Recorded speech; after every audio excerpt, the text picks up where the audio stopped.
Hello, everyone, wherever you are in the world. Good morning, good afternoon, good evening. Welcome to the info session for the 2023 Digital Equity Accelerator. My name is Zeki Barzinji, and I'm a senior director at Aspen Digital, where I lead our work across a variety of projects that tackle the all-important intersection of tech, equity, justice, and underserved communities.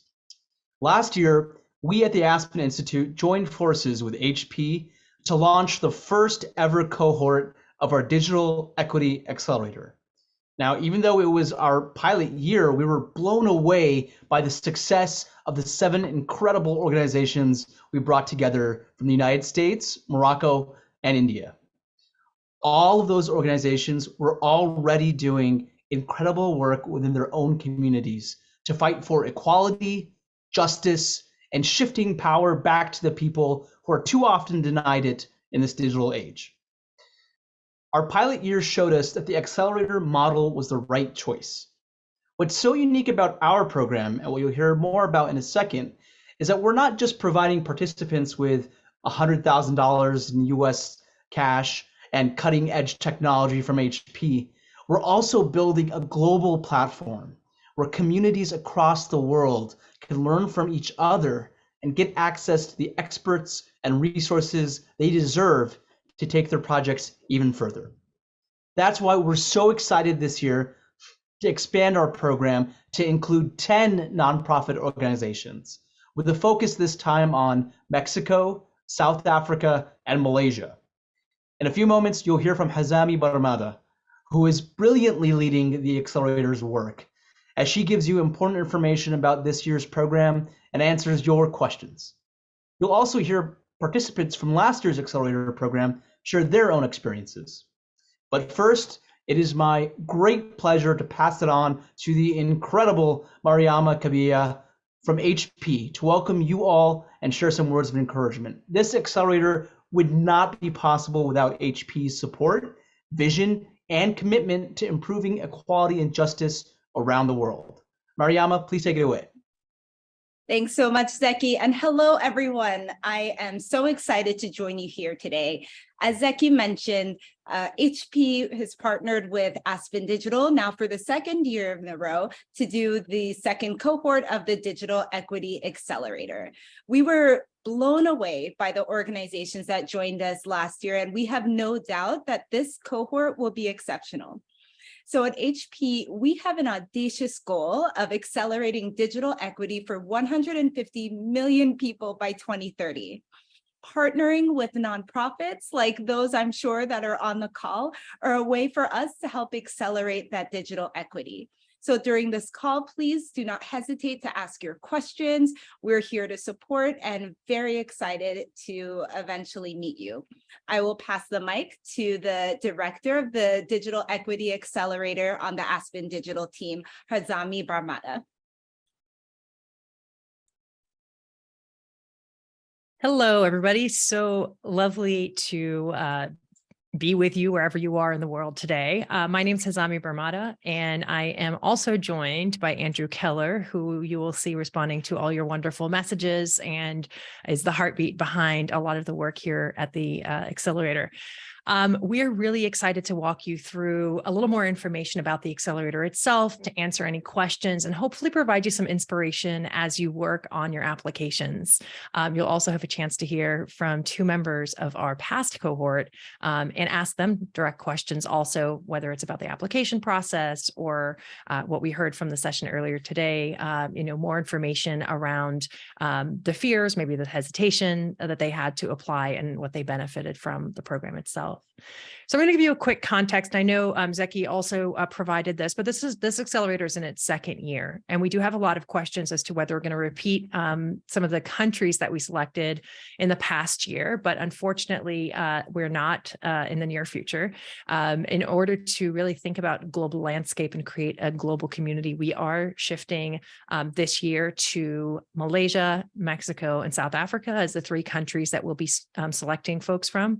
So if you're not from one of these 3 countries, or your primary work is not based in there, Feel free to register still on our website, on our email list, because we don't know where we're opening applications for in the coming years, and we may be headed your way. So do not, just close out the application. Do make sure that you sign up for our registration on our website. And also, we will be hosting a lot of thought leadership conversations and events throughout the year, including Demo Day, which I'll get to in a moment towards the end of the year. And you're invited to attend those virtually also. So what is our accelerator? The accelerator itself is intended to help scale work that's being done specifically around the digital equity space. And we're going to get into what that means. We know that that word is also, or that phrase rather, means different things in different countries. So we're thinking of, for example, digital inclusion, digital access. And I want to stress and emphasize that when we talk about digital equity, we're not just talking about digital as in technology. We care about a multitude of different things that have to do with people's access to, knowledge of, and engagement with technology. But the core focus of what we are doing as an accelerator is we care about the end product, which is social and economic justice for all.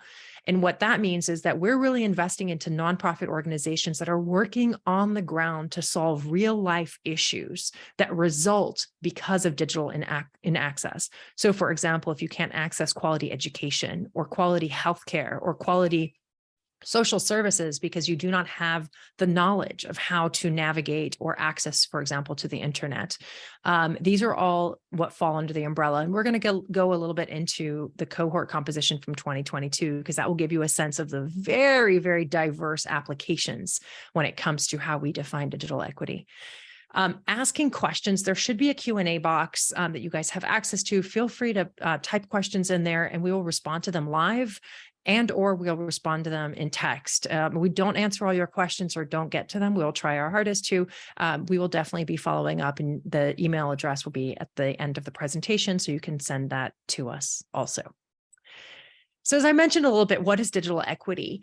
Digital equity for us really comes into several different pillars.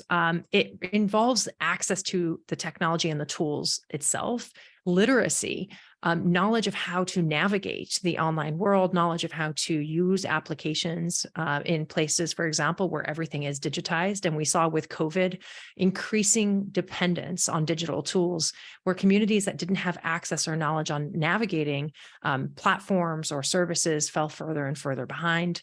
We are also really interested in representation, people that are working to help connect marginalized and underrepresented communities. These can be ethnic, religious, culturally minority communities, and folks that historically have faced and suffered inequity in their communities. This is Indigenous populations, women and girls, for example, elderly populations. And the last pillar is digital equity when it relates to skills, giving people the skills and the power to not only know how to work in a digital world, but also things like educating next generations or educating older generations on how to navigate, for example, access to services or cybersecurity. Our program. So the accelerator itself is a 6-month training program that is dedicated and really targeted at helping take a concept that's already developed. And you'll see that one of our eligibility requirements is that you must already either have a proof case or a minimum viable product.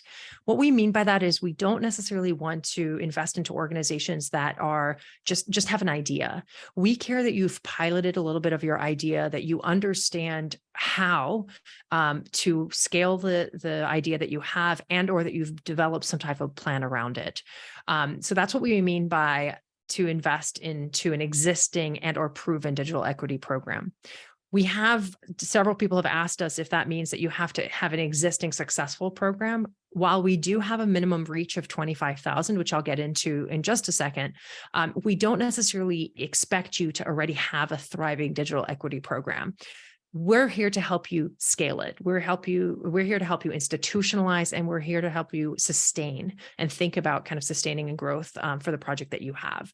We do, however, require you to prove to us that you have a strong enough understanding and the capacity in order to implement and execute on the vision that you've already established, and that you already have a plan in place so you can really benefit from the mentorship and the technical expertise that we bring to the table. Part of the program is a $100,000 capacity building grant.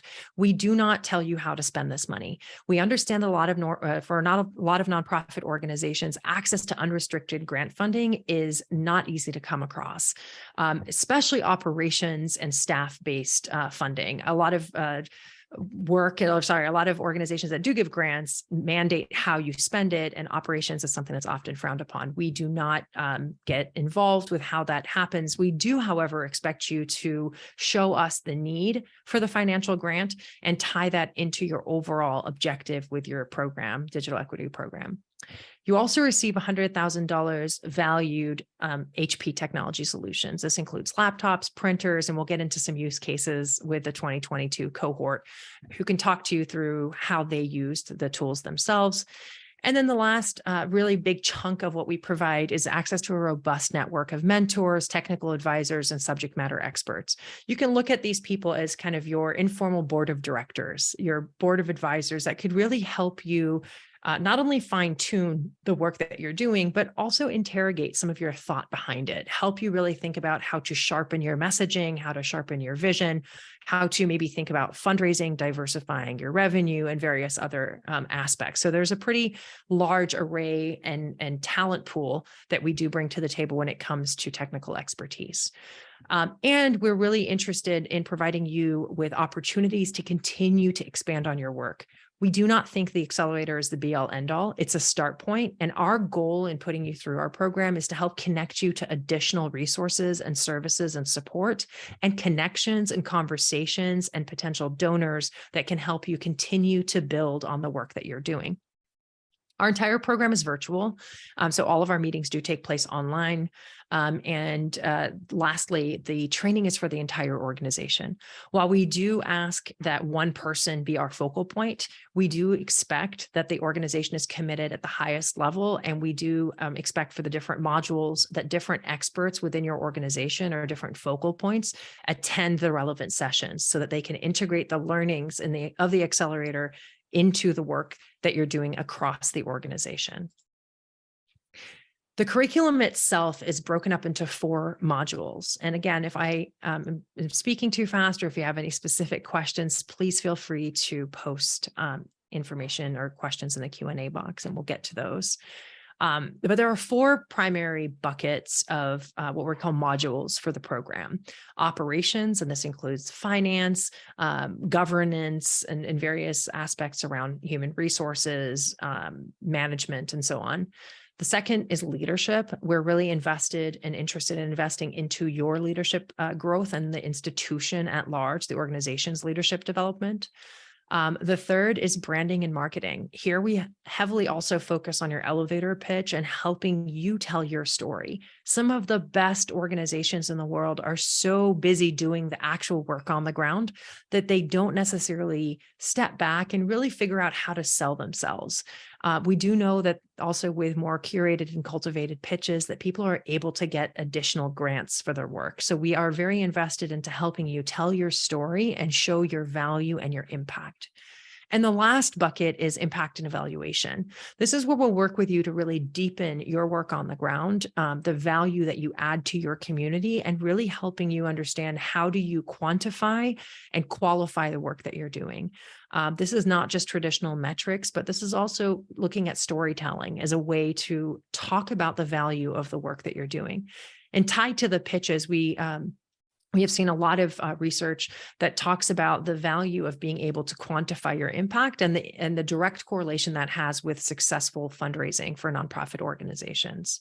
So we will help you through that entire process, in addition to identifying your beneficiaries, your secondary and tertiary beneficiaries, which also is something that we've identified a lot of nonprofits struggle with quantifying.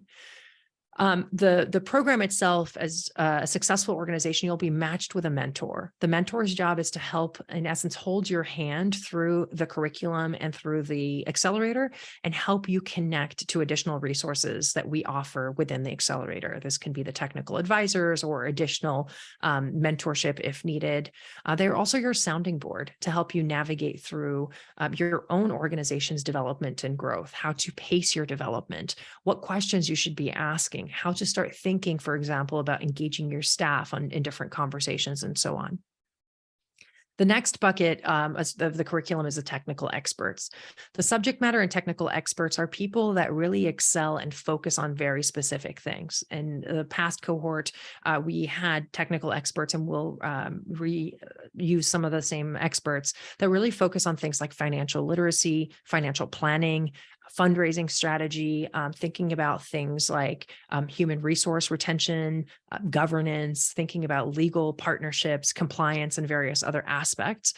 These also are people that can help you with things like, how do I build and scale? How do I think about user design? And so if you do have a tech product, which we do not require that you have a tech product, but if you do have a tech product, we also are able to provide support with, for example, UX, UI, human-centered design as it relates to your pipelines and your funnels for getting people to use your application, but then, or your technology tool, and then also continuing to engage people in sustainable use of that platform. And the last bucket is the Digital Equity Showcase. The Digital Equity Showcase is the culmination of the program that takes place in October 2023.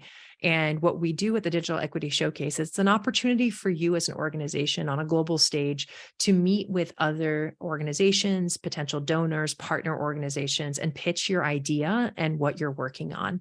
Our goal through the showcase is to create a platform for you to connect with large-scale potential collaborators or investors, and then really to socialize what you're doing on a global level.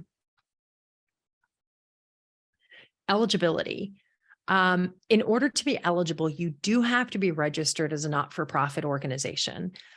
This does mean different things in different regions. And so what we're asking you to do is to check regarding your eligibility. You must be able to receive funding from a US-based 501c3 organization. While there's amazing work being done in the private sector, we are not an organization that accelerates private entities. We are specifically looking at not-for-profit and nonprofit organizations. The registration types may vary, and we can definitely address that if you follow up with an email to our team. But you must be registered primarily in Malaysia, Mexico, or South Africa. Your organization can be registered elsewhere as long as you have an active registration locally. So for example, you could be a chapter or a branch of another larger organization. You are still eligible as long as you are locally registered.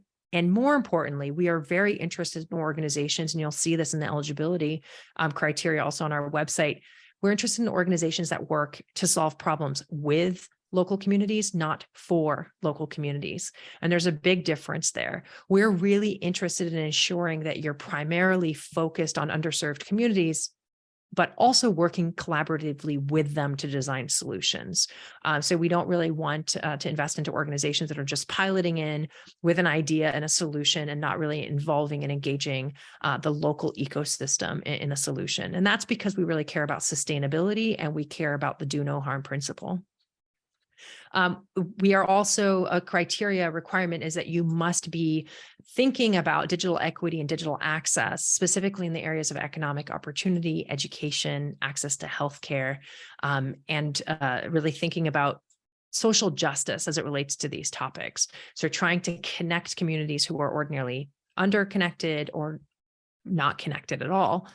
And the criteria around the 25,000 minimum beneficiaries, these are cumulative numbers. And I know we've gotten quite a few questions around that.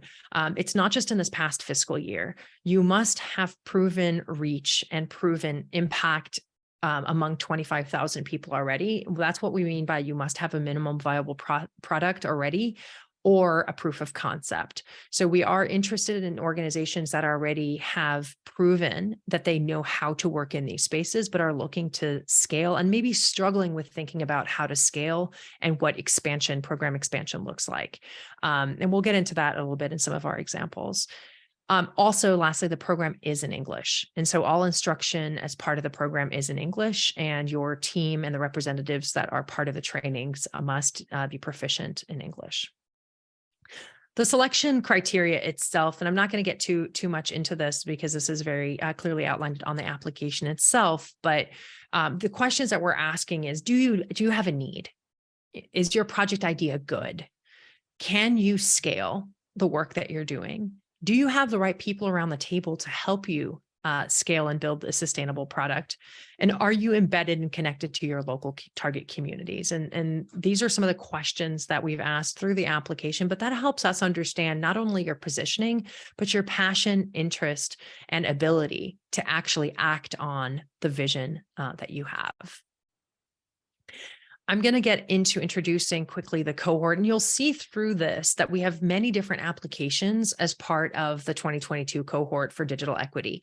Note that the 2022 cohort only had 7 cohort members. This year, we are expanding to 10 organizations, and so we will have additional 3 spots. But we had Digital Empowerment Foundation from India, and they were working specifically on digital literacy as it related to disinformation and misinformation. And they invested and used a lot of their grant and also the hardware, the HP hardware, to really invest into what they've called women infopreneurs. So it was providing job opportunities for women through these centers that taught women digital literacy skills in order to fight online disinformation. A second organization was Duartech from Morocco that works to train and connect youth from disadvantaged communities, specifically women and girls, on entrepreneurship and digital literacy skills to help with community development and digital equity. E4Youth is a US-based organization that specifically worked with young people from marginalized backgrounds to empower them with digital tools to tell their own stories. So they use some of the technology around virtual reality and also training programs for young people in schools, in colleges, and in local community centers. Eastem Morocco was based in Morocco, and they were specifically a platform that worked with women and girls to provide them with access to STEM training. And they, as part of our cohort, actually launched a tech platform, an online web-based platform to enable them to scale their work beyond just kind of in-person events. And so that was kind of what they focused their digital equity program on. Fourth Way Foundation, based in India, is working to empower children with disability and special needs, specifically within the education system. So a lot of their engagement with the accelerator and their use of the HP technology solutions were around helping equip teachers and educators with the tools they needed to then train students at scale, specifically students that were left out of school systems. Mobile Pathways, and we have Posey joining us here shortly, works on leveraging innovative ways to use mobile technology specifically to support immigrants through the immigration process. And you'll hear a bit more about their use of the tools and the program as part of Posey's engagement here shortly. And Oasis, who we're also joined by Jordan, is looking to expand and support training for elderly populations and aging adults. And we'll hear a bit more from Jordan and Oasis Institute about their work. So without further ado, I'm going to go ahead and ask our wonderful Jordan and Posey to show us their wonderful faces. And hello, Jordan, and hello, Posey. So really quickly, Jordan is the director of virtual programs at the Oasis Institute, and he is one of our cohort members, and he's joined by his wonderful little Henry over there. He's the newest member of our cohort. And he will talk to us a little bit about Oasis. And so Oasis is expanding a new virtual platform to educate and assist aging adults as they take charge of their health and give back to their communities. I'm going to really quickly introduce Posey, and then we're going to open it up to a Q&A with them. So feel free to pop your questions into the question box. But Posey is the innovation director for Mobile Pathways, and she was responsible for helping leverage not only the rest of her team, but really thinking about how to expand the work of Mobile Pathways. And I'm not going to speak on your behalf, Posey, but you guys were doing some insanely inspiring work to support immigrants and the immigration process here in the United States. So without further ado, I am going to open it up to a Q&A, and I'm going to go ahead and ask the first question. And this is a question that we've been getting a lot virtually or by email from folks, which is, what inspired your organization to apply? What was your thought process going into it? Maybe we'll start with you, Posey. Thank you very much. Shout out to my folks from Malaysia as well. I have some connections over there, so I feel kinship. What inspired us to apply? I don't know if you guys know, in the US, There are a lot of undocumented immigrants, and they're often underserviced. And through our work in the community, we know about the needs. We know exactly what they need. We needed a way to scale up our operation, and we need a way to reach out to them and offer them not just hardware, but digital information so that they can make choices. And so that's what inspired our work. And through HP and Aspen's help, we were able to reach out and form a coalition of other nonprofits, got them to all agree to execute to the same game plan. And at the end, we all succeeded. And we have a lot to be thankful for. And yeah, that's what got us going. Wonderful. And Jordan, I know you came in to the process, your organization had applied prior to you taking over the reins. So if you can talk to us, maybe since you joined the program, what was some of the biggest learnings and takeaways that your organization had from being part of the program? I think some of the biggest things were just kind of the frameworks about a project. I think a lot of times in nonprofits, we don't always think things through 100%. And people, we have this idea, and this is on mission, and this is going to help so many people. Okay, but how do we get there? And before that, is there even really a need for this? Things like an M&E framework are really helpful. And so I've taken away a lot of those things, and we've used them in other projects that we're working on. So I feel like not only has this helped us launch the digital skills platform, which is going great, and we're hoping to reach a ton of people this year, I've brought this up on a ton of other projects for other parts of our organization, like our intergenerational tutoring program, our fitness programs. So it's just really been invaluable. And I will tell you that, some of the thought behind why we would have applied for this, and I can speak for my predecessor, Amy, a little here. We've just always been passionate about digital equity, finding ways to bridge the digital divide. And since the main people we serve are older adults, age is kind of the great equalizer. We're all gonna, well, if we're lucky, we're all gonna get older one day. And that causes its unique set of challenges. And so this was really right on mission for us. It was a great fit, and we are so pleased that we got to be a part of this. Jose, I'm going to ask you, what are some of the unintended takeaways that you guys had? What were some of your aha moments that you think the accelerator helped you really get to? Well, I think one of the biggest things that I learned was that our impact is really, really a lot bigger than we had thought. I know one of the criteria is that you have to have a reach of 25,000. And when we were learning about how to measure impact, we realized, wait a second, when one person in the family receives information, the entire family benefits. So that is not indirect, that is directly impacting the outcome of where how that family is going to survive, how that family's happiness. So we devised a lot of different techniques to go and survey our population so that we can quantify the size of the family. We can quantify the number of times someone has shared the information to their friends, get other people to enroll in the program.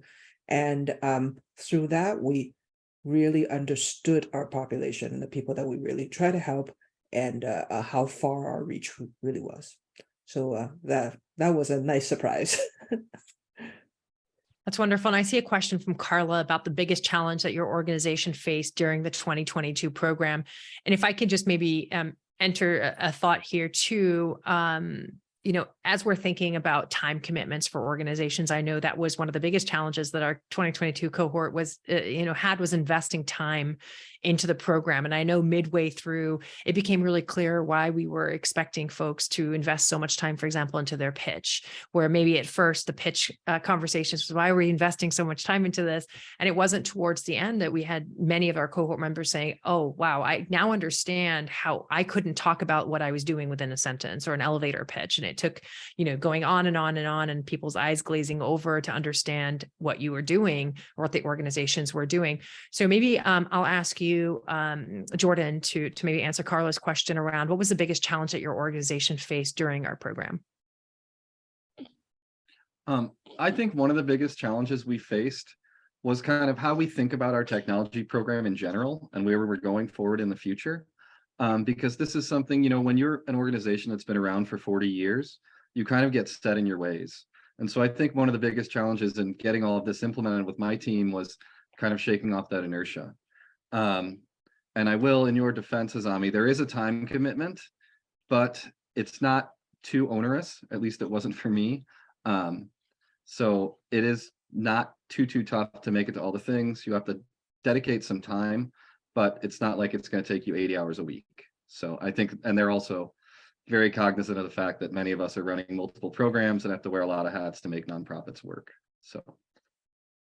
Yeah, and I would really stress too that we do have a minimum time requirement that we do anticipate. So we do say to estimate around 12 hours a week, or 8 to 12 hours a week. And the reason we do that is that this is an accelerator. It's intended to really, I would say, socialize you with a lot of new concepts in a short period of time, and to challenge the way a lot of organizations think. I think the problem with so many nonprofits, and I can speak as someone who used to run several nonprofits in the past, is that you get so caught in the rat race of the urgency of now that you don't take a step back and really think about strategy, because you're not afforded the chance to do so, especially if you're in the service sector where you have really pressing deadlines and timelines and social expectations, where, so for example, innovation and failing and all the various things that we talk about in iterative design is not something that nonprofits are afforded. No nonprofits want to go to their donors and say, I'm so sorry, I just spent $100,000 innovating and it failed.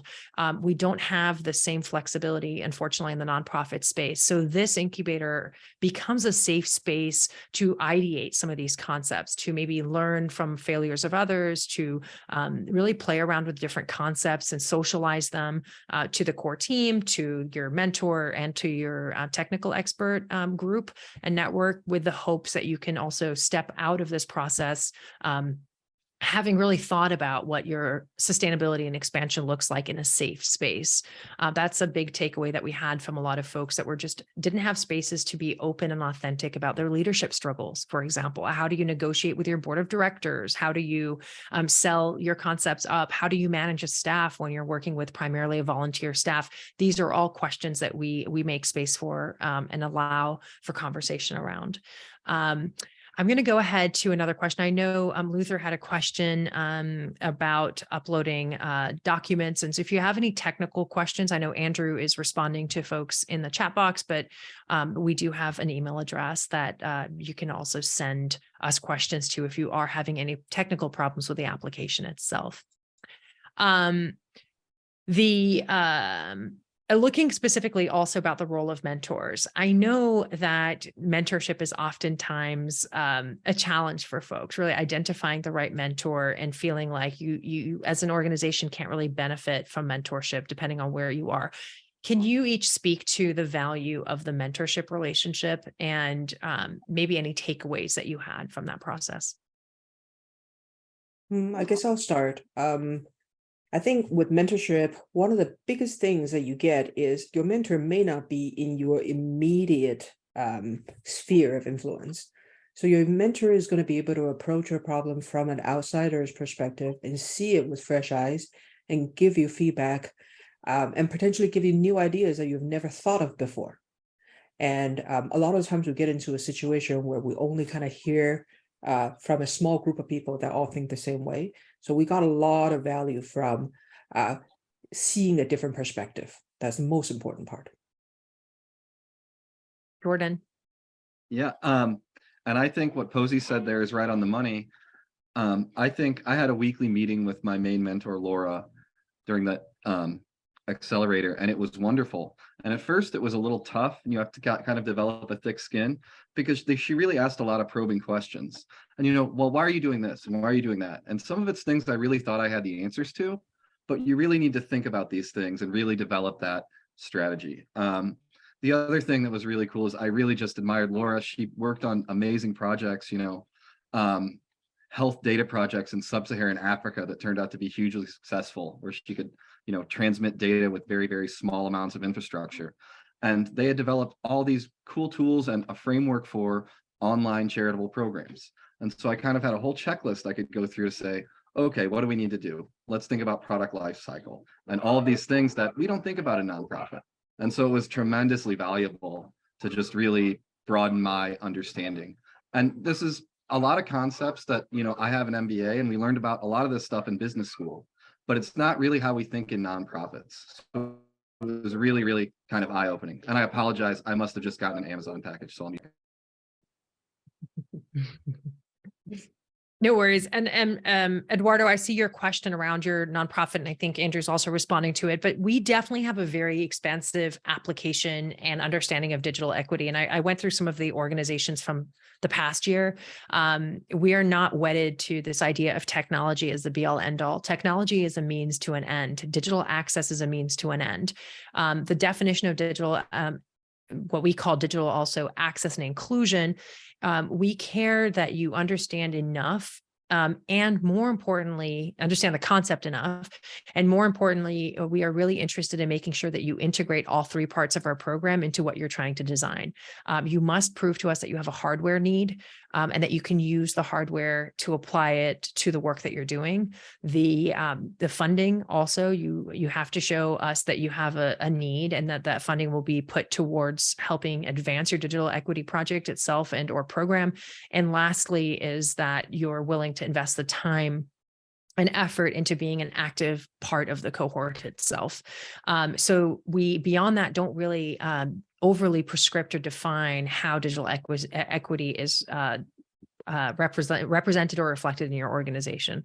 Apologies, it's been a very long day. Posey, I'd like to ask about the hardware. I know that's a question that has come up around the hardware. How did your organization identify the hardware that you needed, and how did you deploy it? Well, it's going to sound very dumb, but we asked. We went into our partners and we asked for the specific use cases as to how they think hardware is going to help. So we came up with use cases and we identified a key use case of people needing to go into the field and do community outreach. So laptops, projectors, printers, color printers, so that they can reduce the operational cost of advertising or printing pamphlets, things like that. So we asked for specific use cases, we got that back, we organized it, and it was a great way to force them to think about how they can utilize the hardware resources. Jordan, I'd love to get more insights from you on how you all identified your hardware needs and then implemented them. Yeah, so originally my predecessor had a plan, which we've implemented, of distributing 40 laptops around the country for people to access our digital skills portal. So that's at Oasis centers and partner organizations. That left us a lot of hardware because of the chip shortage and everything. We didn't get all the stuff we asked for, but they gave us the money instead, which is just as good. So we're working on ways to deploy equipment at community-based partners. And so I'm looking right now, and this is one of the great things about this accelerator, is they really give you some flexibility. So I'm looking right now at use cases for either a full-fledged Windows 11 laptop going to food banks and homeless shelters and places like that, where people can do some community-based learning on the system. Or we might use Chromebooks, because then we could theoretically do 5 times the amount of equipment out in the field. So I'm working on a plan for that. We also, and they're very generous, I got a nice new laptop. We got new laptops for the IT team. We got a server that we needed. And all of that kind of helps the project on the back end. So they were very flexible. We still have some of those funds to expend. And I want to be really thoughtful about how we can be a little innovative and get the most bang for our buck with that equipment, because this is something that almost never happens. One, it's the unrestricted operating dollars. 2 is you get this equipment too. And a lot of people don't want to invest in your IT infrastructure funders. So it really has been very, very, very helpful. Yeah, and that's a question that we get asked is the inventory of what's available. And that's something that we will be sending out more information on, but we would like to know from you, how do you plan to use HP technology?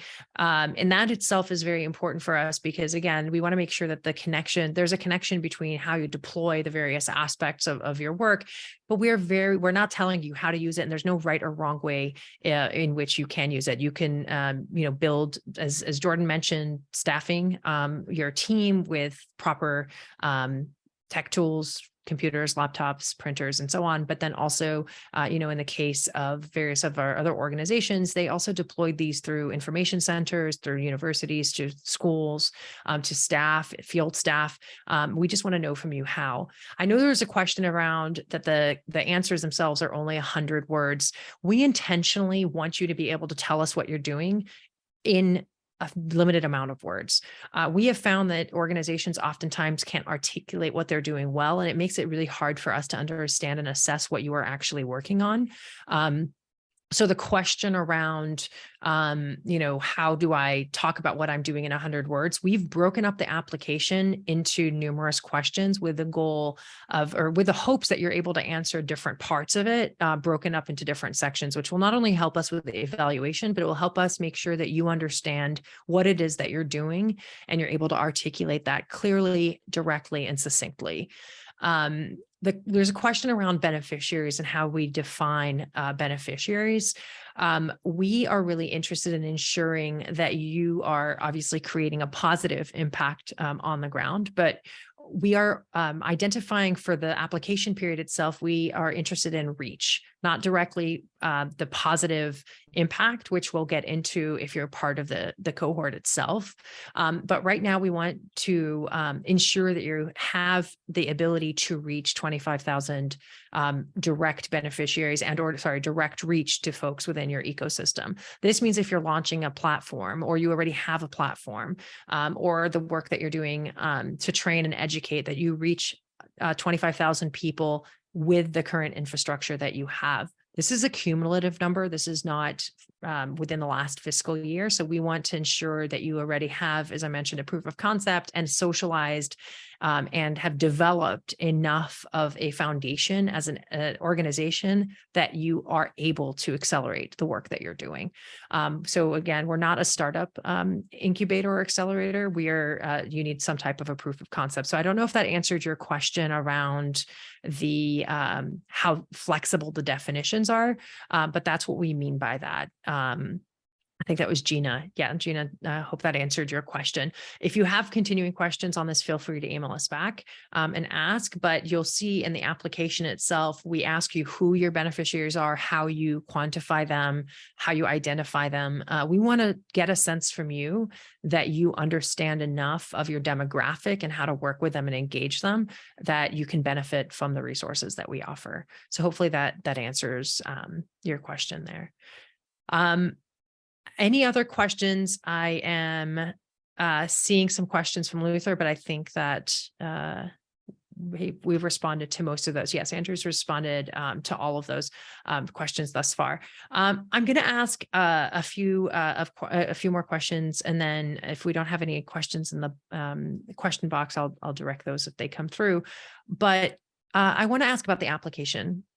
Did your organization hesitate to apply, and how did you navigate the application itself? Specifically, maybe addressing the question around the limited input spaces. Posey, we'll start with you. You are reading my mind. You're a psychic.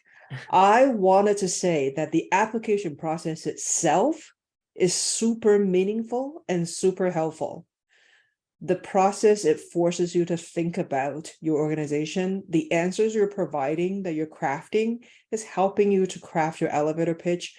You can immediately turn that around and use it in other formats, things like your website, things like your frequently asked questions, things like other applications for other programs.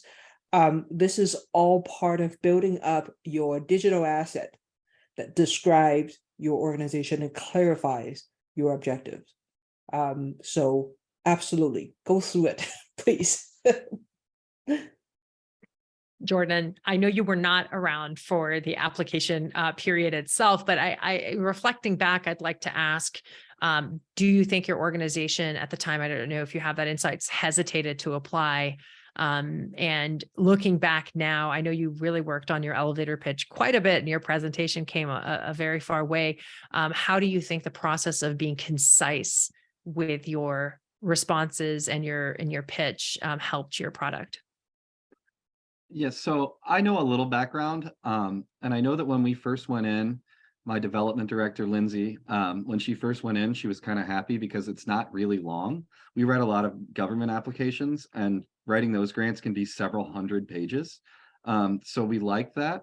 But then I do think that it was a little challenging to get, to get things concise enough to really paint the right picture. But I would agree with Posey that I wasn't exactly part of that process. But when you make that concise statement and you can really say, this is exactly what we're doing and we're not going to get distracted, it's super valuable. And it really will help you develop some vision for where you're going as an organization. So yes. And I know we both, you both touched on the beneficiaries comment, but I'd like to unpack that a bit more when it comes to how did you specifically, as you approached your work initially and then through the program itself, how did you define your beneficiaries and or your reach? Posey, maybe we'll start with you. So, so right away, we knew that if I directly reach somebody on their phone, that's one touch point.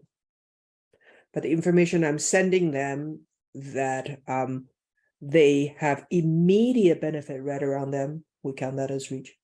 We specifically said we are not going to count the reach of the stuff that they're doing beyond.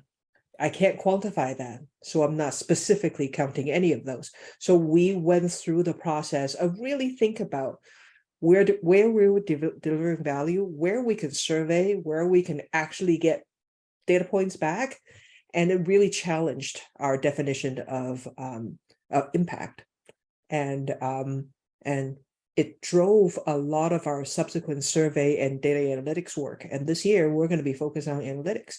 So all that is all part of the foundation of how we understand our population. Yeah. And I think that one of the biggest benefits we got actually is how we measure the benefits of our programs.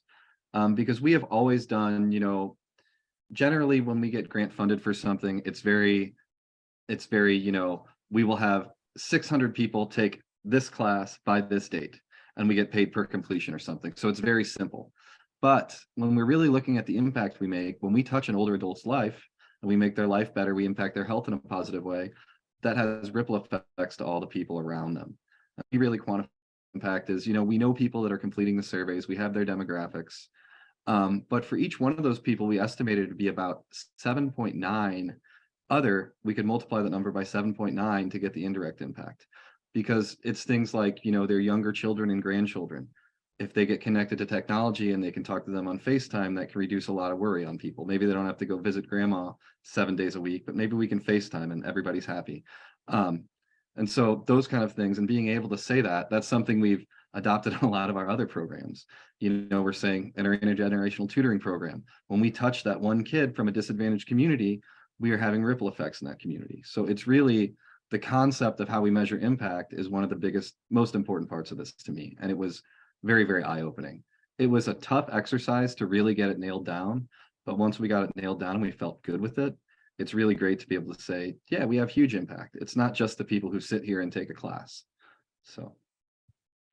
We have a question about the grant funding and how your organization used it. And to answer the second part of your question, Eduardo, there is no matching funding requirement. It's a unrestricted grant and we have no matching fund requirement. But they're curious as to how your organization used the grant funding. Do either of you guys want to answer that? Sure. A lot of it, believe it or not, is operation and development funding. For a nonprofit is actually very difficult to have a predictable spend rate. A lot of times you are just putting pennies together, trying to get through the next month or trying to get through the next fiscal period. So having this predictable stream allowed us to grow in a point where I can hire a developer or I can hire an analyst or something like that, and that all go towards the operational costs. Hardware obviously directly went to. We also did a tiny little bit of re-grant as well to help people train up and help cover some of the costs. All that strengthened our relationship with our partners and helped us get closer together and help us connect with all our partners and beneficiaries. So yeah, you can get very creative. Mm-hmm. Yeah, and I will, that's one of the great things about this grant. For us, we probably spent about half the money on web hosting and a new LearnDash learning management system subscription and then paying our curriculum developer to really get everything up there nice and pretty. And we're working on translating it into Spanish with part of our money. So I know we have some people in Mexico here. Maybe we could work together in the future. But we got to spend the money on a lot of things just like Posey that were really helpful. I was able to cover part of my salary, some of our IT team, some of our finance and operations team. And those are people who work very closely on pretty much every project we do, but oftentimes they're not included in the funding. And that's one of the challenges for nonprofits, which is why this funding is so different and so great. For us to be able to cover some of that stuff was really, really helpful, because normally you're doing it on a shoestring. They're giving you, you know, X amount of dollars for direct expenses and maybe 10% indirect, and you got to make it work. But this was a lot more comfortable than that, which is wonderful. Wonderful. And I know we have a few questions around cumulative impact. We will be following up with an email to everybody to describe a little bit more about what we mean by impact and reach, since that is a question that many are questioning. But I would say on the most part, if you're on the fence about applying, apply anyway. We are extremely excited to work with innovative and creative organizations. We are an incubator. We don't expect you to have it all figured out, or we wouldn't help accelerate organizations. We want organizations that are adaptable enough to benefit from the curriculum, but have a strong sense of what they're trying to do, and also have strong values that are connected to their local communities and center the communities that they're serving at the center of the work that they're doing. Beyond that, I strongly encourage you to apply and not to be intimidated by, who your beneficiaries are, or, for example, how you quantify them. These are all things, as you heard from both Posey and Jordan, that we actually support your development as part of the program itself. But again, just show us that you have a strong enough understanding and a strong enough proof concept and a strong enough product that you're able to build on it. We do also require you to have the investment and commitment from your team at large. So if you are not the head of your organization, to have the investment and commitment from the head of your organization. And that's to ensure that we can deploy the right staff time in order to execute and to train the right people in your organization to be able to implement the learnings. I'm curious, as we're kind of closing out on our time. First off, Mariama and Zeki and Andrew, if you have any questions or things you'd like to contribute, please jump on in to this conversation. But as we're really thinking about kind of words of encouragement, as we close out, Posey and Jordan, is there any other kind of learnings that you'd like to share, or maybe tips or advice for somebody that might be on the fence on applying?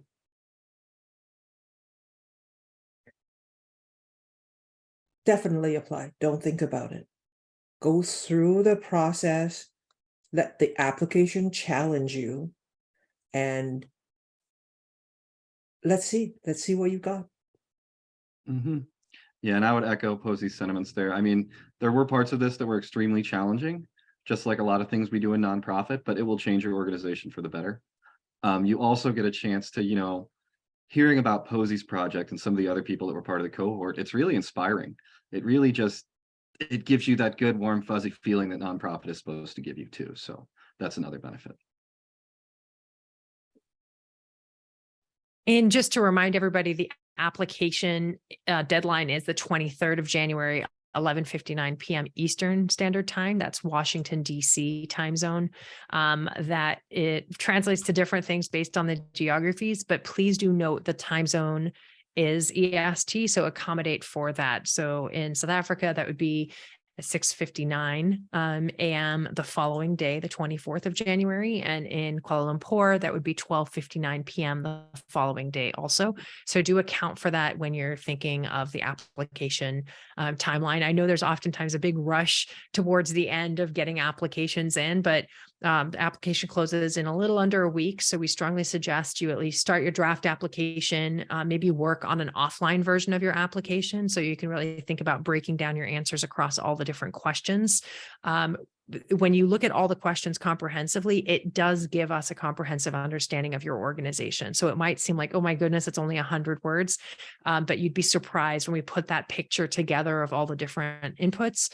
We do get a pretty strong sense of your organization, the work that you do, the value that you add, and your vision and goals as an organization. So take the time to do that and, work on an offline version of the application. That's what I would strongly suggest that you do. And if you have any questions, if you're having any issues uploading, our email address is on the screen. Feel free to email us. We'll respond back as soon and as quickly as we can. And again, the application link is on the screen also. So if there are no additional questions, we'll hang tight for just a few minutes. If anyone has any additional questions. Okay, Carla, do all team members have to have proficiency in English?